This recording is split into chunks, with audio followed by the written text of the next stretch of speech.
Psalm 94, verse 17 to verse 19. Unless the Lord had helped me, I would have been in the silence of the grave. I cried out, I'm slipping.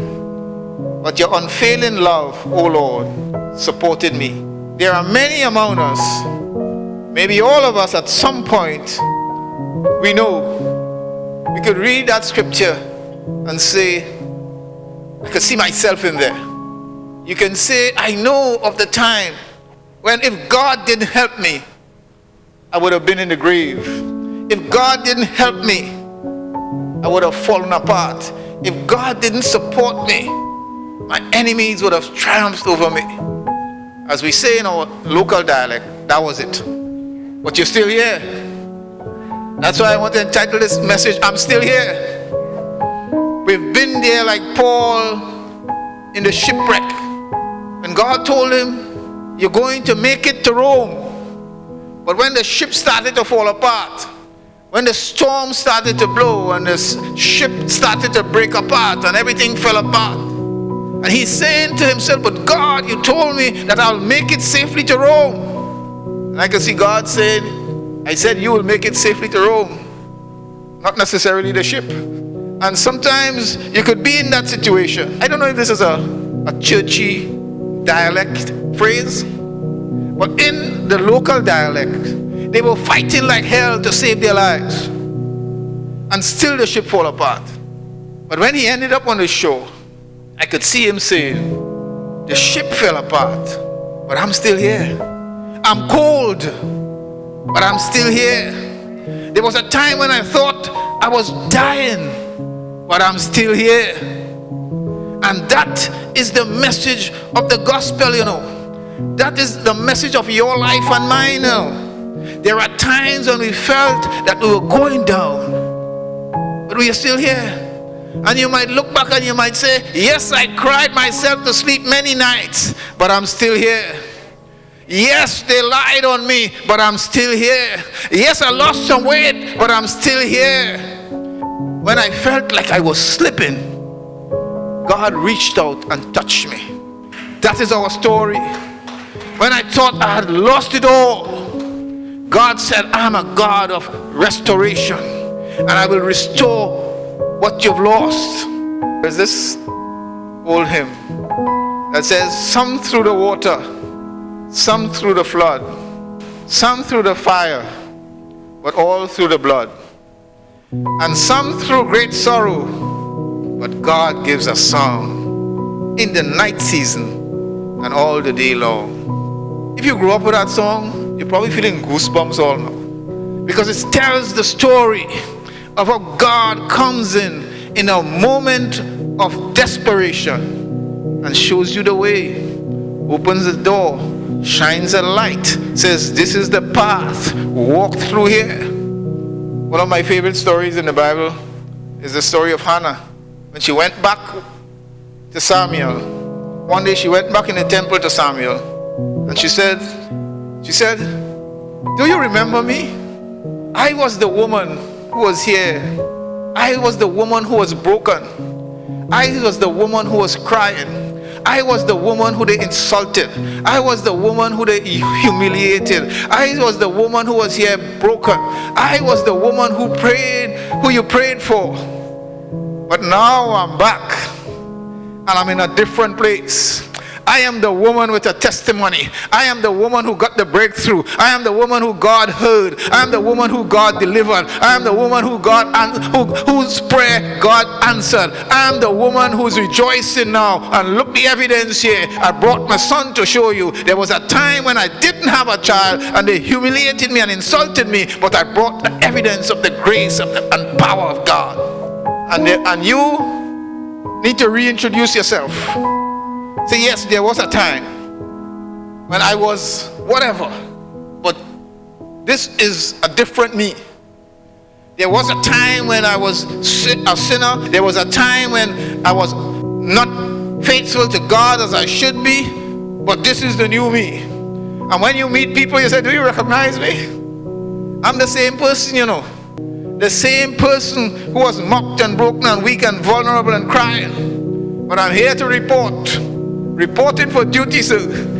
Here to tell you that my God is a God of miracles. My God is a God of restoration. My God is a God of hope. My God restored my joy. My God restored my strength. I'm back and I ain't crying no more. I'm still here, but I'm not weak anymore. I'm still here, but I'm not so vulnerable anymore, because I now have proof and evidence that my God is a God who can do miracles. In my younger days, I used to want to be a DJ. So I know a lot of songs.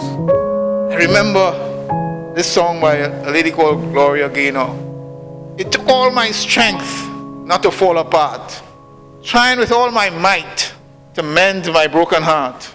I spent so many nights feeling sorry for myself, how I cried. But now I hold my head up high, and you see me, somebody new. It's a secular song, but it has a message of life. And there are times we could sing that song, you know. You know, there is this thing called abuse. Abuse. And this is a song about somebody who was abused at one time and recovered and came back confident. And you know, abuse is a thing that robs you of your self-esteem. It breaks your heart. It makes you feel like less of a person. It makes you feel unworthy. And you sit there and usually, normally, abuse is somebody stronger taking advantage of somebody weaker or who perceived to be weaker. And they rob you of your dignity and the insults, and they put you down. They belittle you. They deny you of your rights and respect. And you feel all of that. And you go through this phase in life where you wonder, Lord, why me? How to get out? I have had, I don't have to say the opportunity, the misfortune, or the privilege of talking to people who have been abused. And it breaks your heart to hear some of these stories. But when God's done with you, all you could do is go to God and pray and cry and pray and cry and pray and hope. And sometimes you can't even pray. You're wondering, how on earth did I get myself in this situation? How to escape? Where to go? And then God comes in one day and he opens up a door and he shows you the way. And then just like Gloria Gaynor or like Hannah, you appear and you say, do you recognize me? You're not seeing the tears anymore. You're not seeing the coward, scared, frightened person anymore. But you're seeing somebody who has experienced the power and the grace of God. And I could say to you that I'm here, delivered, set free. And sometimes we interpret abuse to be husband and wife. Mainly husbands abusing wives for some reason. Wives do it too, but I guess it doesn't get as much. Maybe not as often. I don't even know. Children and parents. But sometimes abuse takes place in the job too, you know. It's all abuse. But when you get on your knees, when you get in church and you lift your hands and you worship God, and when you fast and when you come into the prayer service and you agree, other people agree with you in prayer, and then you see God comes in and scatters the whole bunch, and when you come out you say, yes. Do you remember me? I'm still here. This message was recorded live at Restoration Center, located on the street obliquely opposite the fire station in Princestown. The tongue, boy, the tongue, how we use the tongue.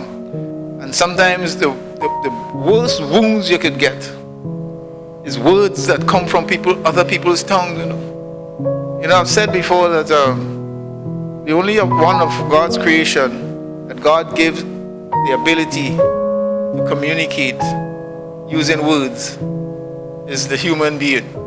So there's something special about words and the ability to speak. But boy, do we abuse that thing. Do we abuse this thing called words? Do we abuse this little tongue we have?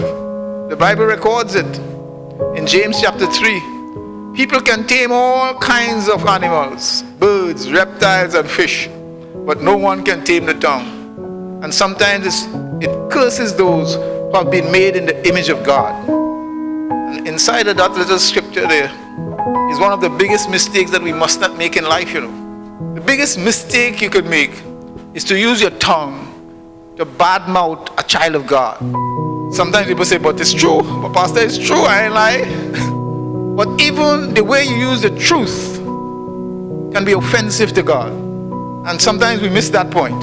If I know something bad and I come up here and I know it's the truth, and I, as we say, talk out all his business in an open forum, I'm talking the truth, but I'm using the truth mischievously. And sometimes we get confused with that. And we figure, if it's the truth, I'm safe. But we have to understand that words can kill. You know, like Joseph, when Joseph was as a slave, and when he was in prison, and when he came out of prison and he became the prime minister. You know, his father was back home thinking that he was dead. And there are times people think that they kill you. They think you're dead. They think you will never rise. They think the betrayal destroyed you. They think that the words and the tongue destroyed you. They think the lie destroyed you. They think the stab in the back destroyed you. While all the while, God is working on you. And God is taking you through the pain. And God is taking you through the sorrow. And God is taking you through the struggles. And God is taking you right to the place where He wants you to be. And when they next hear about you, you're on top. You're sitting comfortably. You got your breakthrough. God answers your prayer. God delivered you from all the struggles and the drama. And they say, but wait, he's alive. She's alive. The betrayal didn't destroy you. Sickness in your body must have taken its toll. You suffered some pain, but you're still here. You lost some weight, but you're still here. You spend time in the hospital, but you're still here. You spend time on medication, but you're still here. Because in addition to all of that, you knew how to lift your hands and to lift your voice. You know how to talk to your God in the silence of the night. You know how to read the scriptures and look for healing. You know how to listen to messages of faith and hope and challenge yourself and say, yes, God, I need you to heal my body. I need you to restore my body. You know. You've been there, but you're still here. When the evil and the plots and the plans and some of us may have passed through that stage or in that stage where you feel people doing you bad, they were trying to affect you spiritually, they as we say, walking over on you, and they're doing evil and they're throwing things in your yard, or they're doing this or they're doing that, and you're there wondering and about the danger that you are in based on what evil people do. I'm here to tell you, don't worry about that. I'm here to say they could bury things, they could throw things, they could go in the cemetery, they could go by Mother Cornhucks or Papa Dogood, they could call your name, whatever they want to do, they could light a red candle and a black candle, you're still here. You know why? Because you're a child of God, you're covered and you're blessed, and holy angels surround you, your house, your property, your children, your money, your bank account, your health, your life. So no matter what they throw at you, you're still here. When your children succeed, when your children graduate, when you see them in that little hat, and if the camera focus on your face, you see a nice blushing smile on your face because the children are doing well. But I can imagine God sitting in heaven and blushing and smiling and saying, look at my children. I helped them. You know, you have a sense of satisfaction when you see your years of work producing some results in your children. You feel a sense of joy. And God's saying, look at them. God's blushing and saying, look at my child. They went through a lot.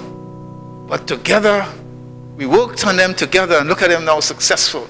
Look at them now testifying. Look at them now feeling comfortable. Look at them now blessed and successful. I can see God smiling at you.